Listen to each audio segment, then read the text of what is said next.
नमस्कार मित्रांनो, माझं नाव देवप्रिय उत्तमनकर आहे. मी छत्रपती संभाजीनगर इथली असून सध्या Maulana Azad College of Arts, Science and Commerce येथे BA सेकंड इयरमध्ये शिकत आहे. आज मी तुम्हाला शिष्यवृत्तीचे विविध प्रकार आणि महाराष्ट्र शासनाच्या शिष्यवृत्ती योजना याबद्दल माहिती देणार आहे. शिष्यवृत्ती म्हणजे विद्यार्थ्यांना दिली जाणारी आर्थिक मदत, ज्यामुळे त्यांचा आत्मविश्वास वाढतो आणि त्यांना त्यांचे स्वप्न पूर्ण करता येते. या प्रकारे मी तुम्हाला आज काही महत्त्वाच्या शिष्यवृत्ती योजनांबद्दल माहिती देणार आहे.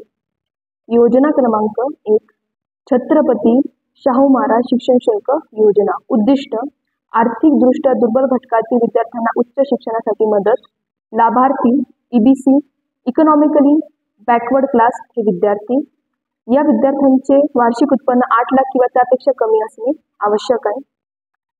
योजना क्रमांक 2, डॉक्टर पंजाबराव देशमुख वसतिगृह निर्वाह भत्ता योजना. उद्दिष्ट: ग्रामीण भागातून शिक्षणासाठी शहरात येणाऱ्या विद्यार्थ्यांना वसतिगृह भत्ता देणे. लाभार्थी: ग्रामीण भागातील विद्यार्थी. तसेच या विद्यार्थ्याचे वार्षिक उत्पन्न 8 लाख पेक्षा कमी असणे आवश्यक आहे व विद्यार्थ्याकडे वसतिगृह प्रवेशपत्र असणे, घरमालकाचे पत्र असणे आवश्यक आहे.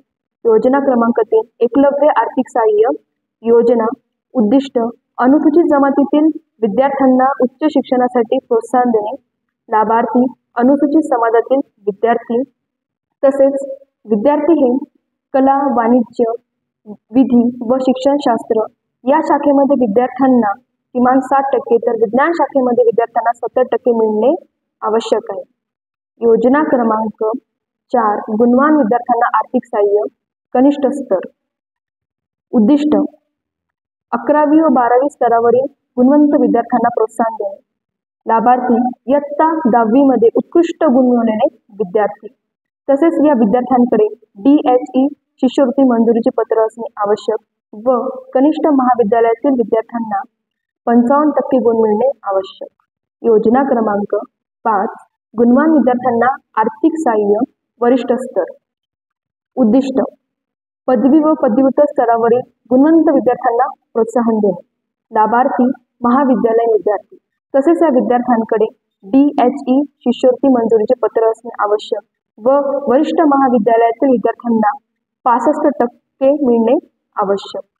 योजना क्रमांक 6, राज्य शासनाची दक्षिणा अधिछात्र शिष्यवृत्ती योजना.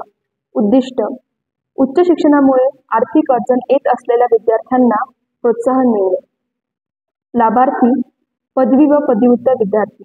तसेच या विद्यार्थ्यांकडे पदवी परीक्षा उत्तीर्ण प्रमाणपत्र असणे गरजेचे आहे.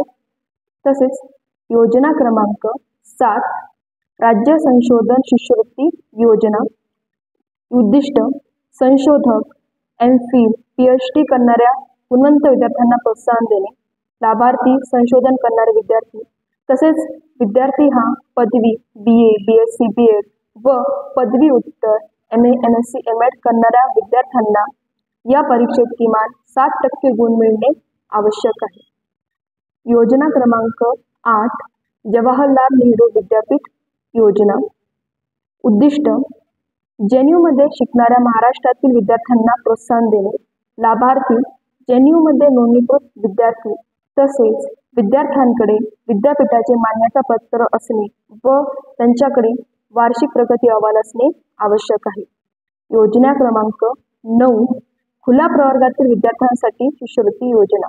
उद्दिष्ट: खुल्या प्रवर्गातील उच्च शिक्षित विद्यार्थ्यांना प्रोत्साहन मिळणे. लाभार्थी: उच्च गुण मिळवलेले गुणवंत विद्यार्थी. तसेच या विद्यार्थ्यांना इयत्ता 12वी मध्ये किमान 60% गुण मिळणे आवश्यक आहे. योजना क्रमांक 10, गणित व भौतिकशास्त्र विषयातील प्रतिभावंत विद्यार्थ्यांसाठी शिष्यवृत्ती योजना. उद्दिष्ट: गणित व भौतिकशास्त्र विषयातील प्रज्ञावान विद्यार्थ्यांना आर्थिक मदत देणे. लाभार्थी: हा विषय घेऊन शिक्षण घेणारे विद्यार्थी.